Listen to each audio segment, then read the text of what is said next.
CNN's Issa Suarez spoke with the military governor in Donetsk and she asked him about Ukrainian troops' efforts to keep the Russians at bay.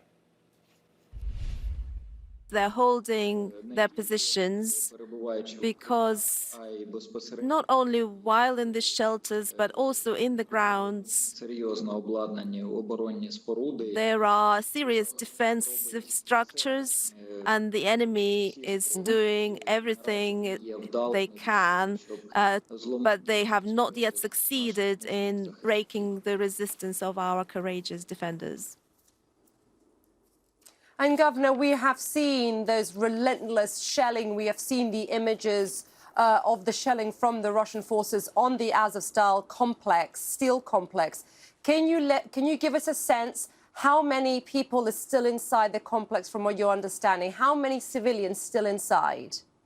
As a rule, when I answer questions like these, I say we usually count women, children, and the elderly whom we are evacuating. So I can confirm that there was, throughout this difficult operation, we've evacuated 101 person, and according to our estimates, according to our information, around 200 people remain inside Azovstali who are civilians. And of course, we must remember that our Ukrainian defenders are also there, and they are in the same conditions, and the defenders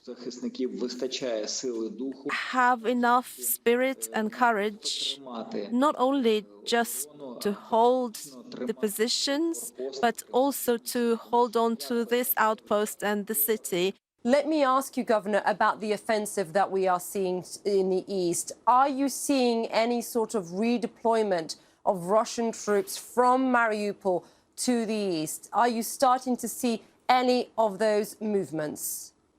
Передислокація військ завершена була. The redeployment was completed before the 18th of April. An active offensive took place in the north of the region where it borders Kharkiv region, the neighboring region, and the main strike was on Dolina, the town of Dolina, so that the enemy can move in the most simple way towards Slov'янськ and Kramatorsk.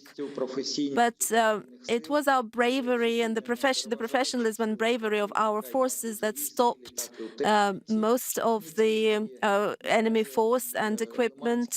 And the Liman direction is where serious fighting is taking place. Today, there was an attempted breakthrough by the enemy in two towns in the area of Limanska Hromada, and the enemy tried to storm Siversky Donetsk River crossing. However, it suffered destructive losses and suffered a blow and was forced to move back to the positions it took after the failed offensive against the town of Dolina 2 weeks ago.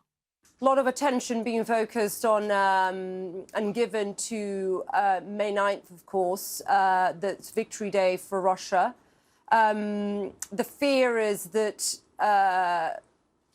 President Putin may take Mariupol as a trophy.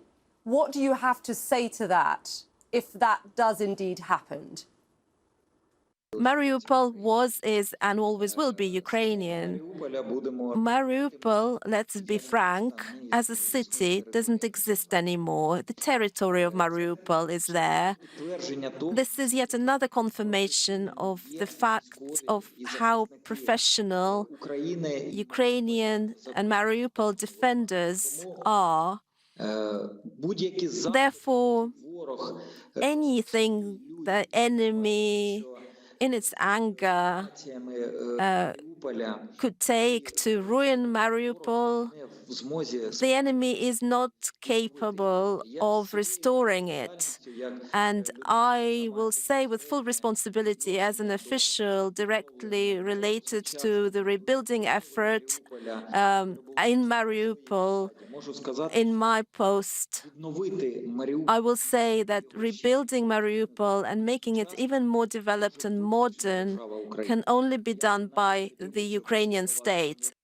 Any measures taken in the completely ruined territory of Mariupol with tens of thousands dead, any events taking place there will yet again confirm чого the absence of any humanity on the part of the invaders найвищого цинізму and will be proof of the highest cynicism підтвердження on their part and will confirm yet again what the world should understand is how necessary it is to help Ukraine to save the whole civilized world агресора from the Russian aggressor.